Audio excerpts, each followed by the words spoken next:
OBC आरक्षण बचावाच्या नैराश्यातून 35 वर्षीय युवकाची आत्महत्या। लातूरच्या रेणापूर तालुक्यातील वांगदरी या गावातील भरत कराड या 35 वर्षीय युवकाने मांजरा नदीत उडी मारून स्वतःचं आयुष्य संपवलं।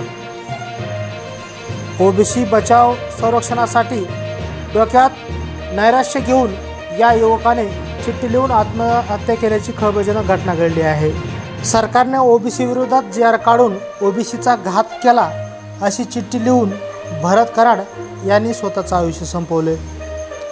वांगदरीच्या जवळच असलेली मांजरा नदीत त्यांनी उडी मारून आपलं स्वतःचं जीवन संपवले।